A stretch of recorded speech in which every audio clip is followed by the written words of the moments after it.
It's not in the face! Thank you.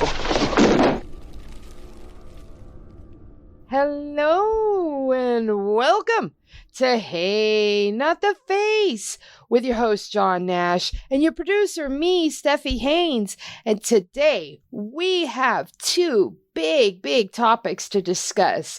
We are going to take a look at the GFL's announcement of the postponing of their May Los Angeles events and everything we know behind the scenes for why it happened.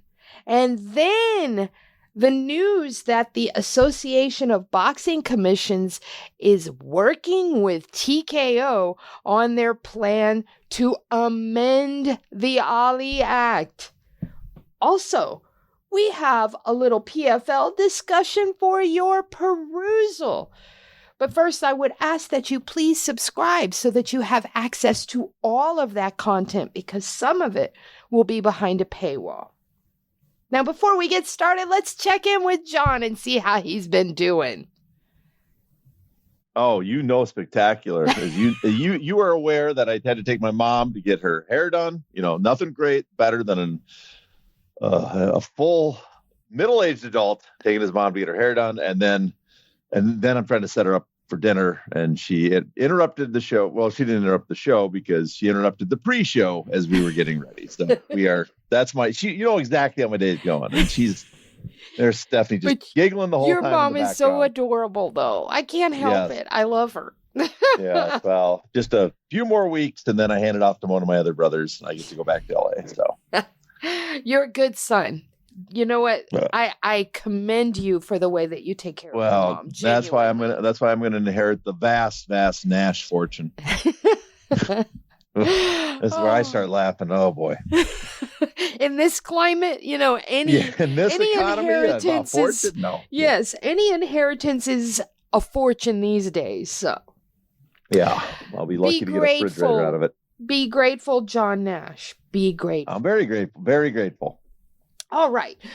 I am grateful for all this slate of news that we got, because some of it is very, very juicy, and we're going to jump right into that juice, and we're going to talk about the GFL, because they announced yesterday that their first two events,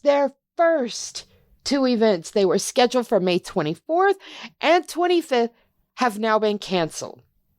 Darren Owens, who runs the PFL, said that it was because an investor rescinded on his offer or didn't pay on time. Something about the investor didn't get him the money. Does that sound plausible to you? Well, first I should note, I'm not sure they announced it, that they're the ones that announced it. I think the story broke that the events were not going to happen. If I remember right, I think it was Front Row Brian on X, whatever the hell it's called now. Yes, Fight Oracle is his name on Twitter. Oh yeah, Fight Oracle. What? Yes. Yeah, but he made the news, and also to talk, and it was kind of ruined some plans, because for the last week and a half, me and you had been discussing for shows of doing a GFL story, because we were confident it wasn't going to happen for various reasons, which we'll get into. But we had to put it off the story because we have to do due diligence and stuff. So this was floating around. I think most people that weren't even looking into GFL and talking to people about their problems behind the scenes, I think casual fans were aware that this seemed unlikely to happen. So I think it's more that instead of they made the announcement, they confirmed that the events are not going to happen. He said it's because of an investor rescinded. My understanding, and again, I'm not in the room with them, that's a little misleading. It doesn't sound like he had buttoned down the investor completely. And you got to remember, he boasted that they sold one of their franchises. Yes, for like $20 million. Remember, tens of millions. Yeah, they sold. They said. And they had another one on the way that they're going to sell for tens of millions, even more, anywhere between 50 to 100 million. He was telling people behind the scenes. Well, if that was the case, then they would have been flushed with cash and not have to worry about this investor, you would think. And I don't think, so that makes it sound like those franchise sales were not going through as well. So That I have to assume that because otherwise they would have some sort of money and finances to do this. So none of it. The GFL from the beginning has not quite sound plausible. Let's put it that way. All right. I do want to note that the reason I thought they announced it was because almost immediately he ended up on Ariel's show, and I think that's what confused me. But we do want to shout out Fight Oracle, aka Front Row Brian, because he did break the news. So shouts to you, sir. All right. Next question on this. Why wouldn't they secure that funding prior to all these fight announcements? Well, this goes back to what we talked about GFL before, which we didn't, as people may recall, when GFL was announced, we kind of laughed at it. We didn't think it had much of a chance because the team model, how old the contestants were. And we also theorized, and I think it's a strong theory, is the whole structure of it. If you look at the way their contracts worked, you look at what was going on behind the scenes, it sounded like the whole thing was he was moving ahead with the business plan with the idea that it would get a momentum of his own, and then he would get the rest of the financing and pay the fighters. There is, we have heard word that some of the fighters were being requested that they be paid 10 days. They're asking them, could we pay you 10 days after the event? Now, as you know, in the fight business, in a lot of states have these rules. You have to have the money to pay the fighter that their contracted purse the night of. And so you can't do that a week later. You have to get permission from the fighter to pay him a week later. Also, in the contracts, it did say that they had the right, if they failed to pay you, they had 30 days to make it right. So they had all this stuff written that made it sound like, the money might not be there day one. And I assumed, and I was working under the assumption, the way everything was laying out, that the plan was we would get the event put together, put these fighters together, then sell a ton of tickets and get a huge TV deal. And then because of that, after the event was happening, we collected our revenue, we could pay off the fighters and move on to event two. And that sounds like much more wishful thinking than an actual plan. And it looks like that's what happened here because they didn't have the event. They're not having the event. I saw some people online compare it to the Fire Festival, and I gotta say, it sort of sounds similar, but do you think those investors got a little nervous when they started seeing these cancellations and the, I don't want to say negative press, but I will say the questioning press around this, trying to figure out, make heads or tails, because we had announcements and then we have fighters saying, oh, I don't know why you're announcing that because, no, I'm not fighting for you. And then we had Frank Mir pull out. Then we had Fabricio Verdum pull out. Fabricio Verdum pulled out, then retired again. So do you think that those investors got really worried with all of those things swirling around GFL? I mean, that might have been part of it. The other part of it the investors might have never been fully on board. And I don't know who his investors were, but you would think they would have put the money in before they started moving forward. Yeah. So that might have scared them off, the investors. There's just numerous reasons the investors might have backed out, but at the same time, they are not full. They haven't invested their capital to you if you don't have it yet. So it seems again like the whole plan was if we get this moving on its own, it'll take a life of its own and it'll work. And this is somewhat, I know a lot of people are like, this is money laundering, a scam. Everybody goes to that. I'm going to tell you the Darren Owens figure, I've talked to him very briefly before, but I've through other people, I know a little of him. I don't think he's quite the Machiavellian, like he's manipulating the market type guy where he is, this is a Ponzi scheme, pump and dump.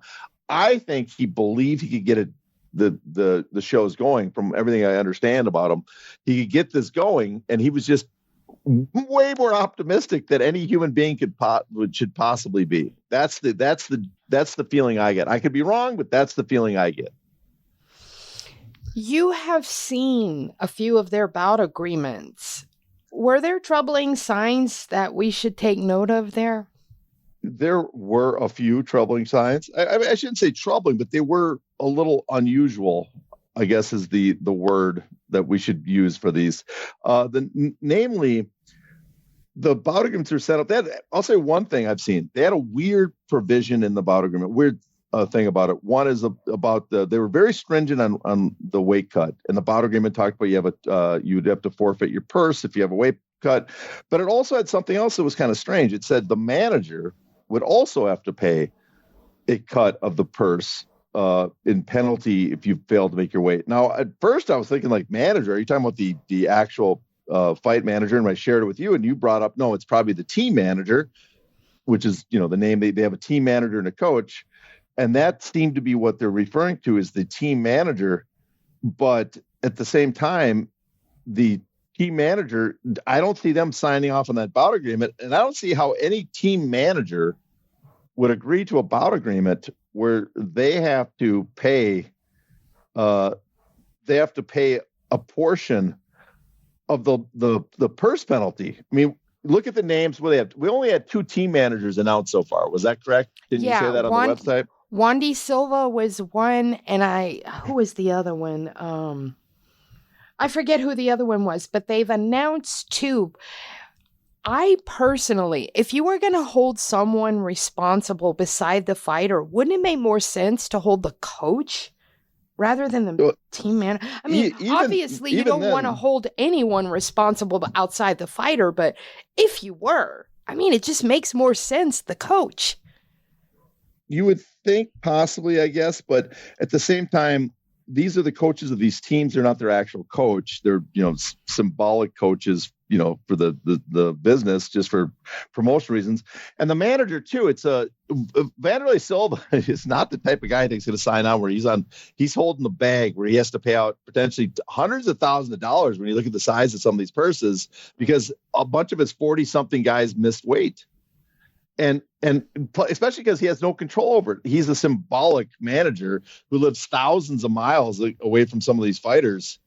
It just, that part alone seemed absolutely absurd.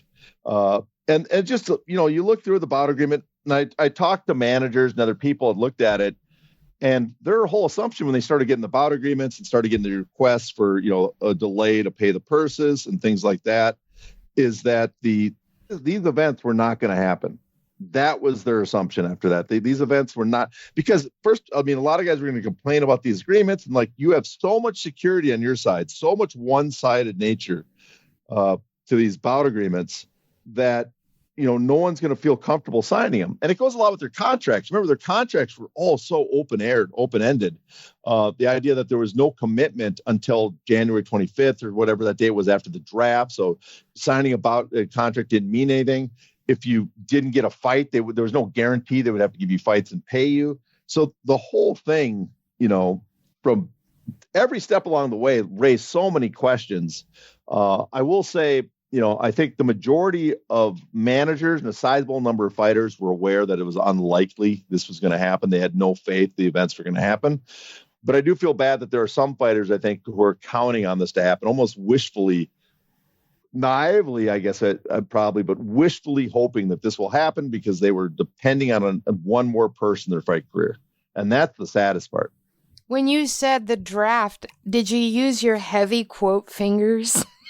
I'm just saying, the greatest moment of GFL, we will never forget the moment when Sage is celebrated. I feel bad. He must be devastated that he was drafted. He was so excited. You saw the young Sage Northcutt come out again from that draft, and now he finds out his moment to shine is not going to happen.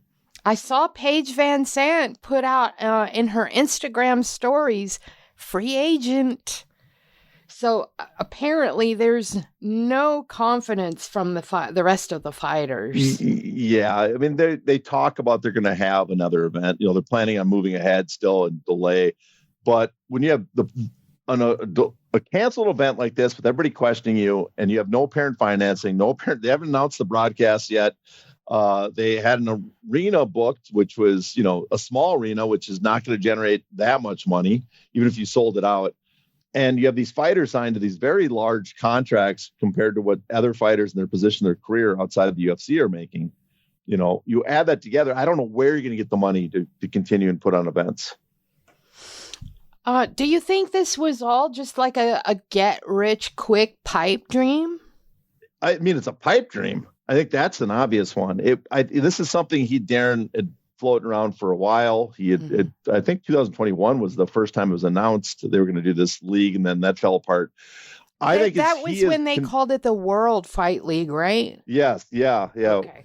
I think the whole thing is he convinced himself this would work. This would become another major competitor, and he'd become this big figure in the sport. He's worked for years, decades now, in the fight business as an MMA promoter in Canada. I think he thought this would be this gimmick would put it over the top and create a challenger and a way to generate, and get tens of millions of investment. And it didn't really happen. And I think, again, from what I've talked to people is, he's robbing Peter to pay Paul type guy. He's thinking that if he can just get the ball moving, it's going to take a life of its own.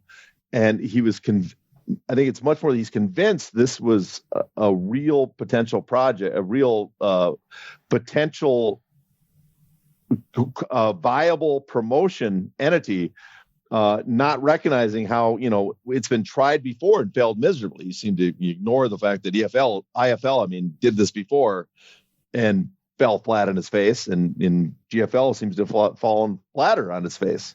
So yeah, I don't think it's get quick rich per se, but it definitely was a pipe dream. Is this basically further proof that no one can succeed in MMA except for the UFC? Kind of. You can't use this particular example because it's such a ridiculous attempt.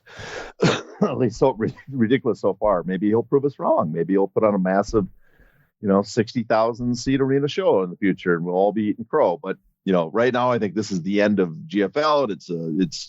It goes out with a whimper without even having an event.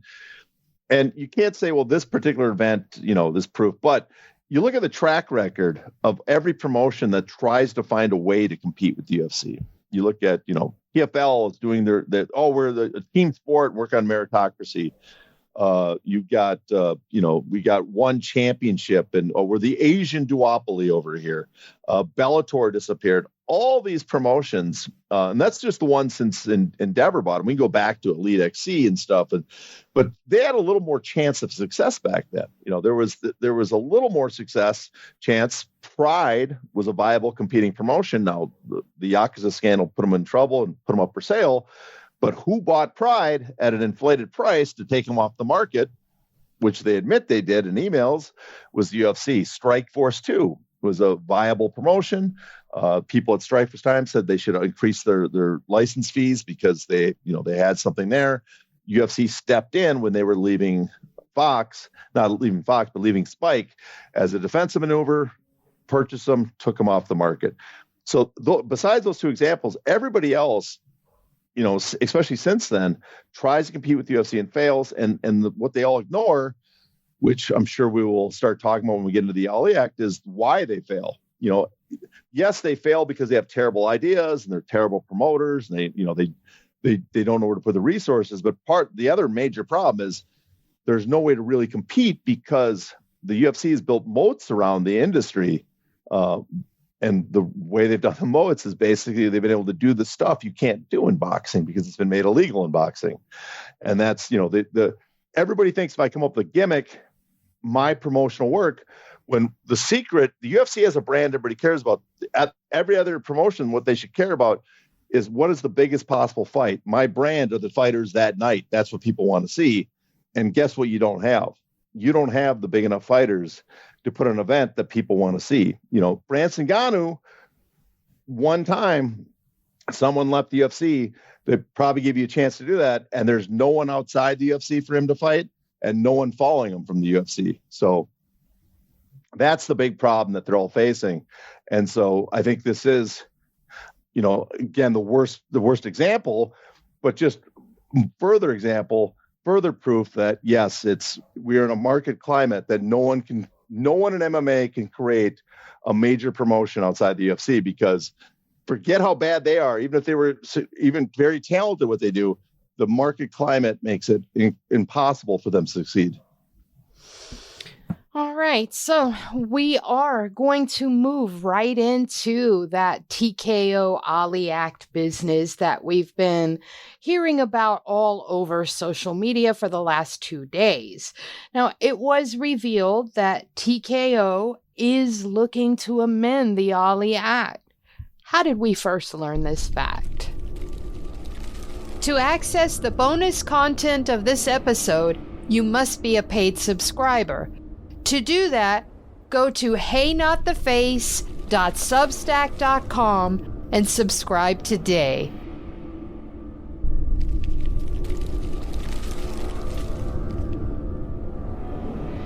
Ow!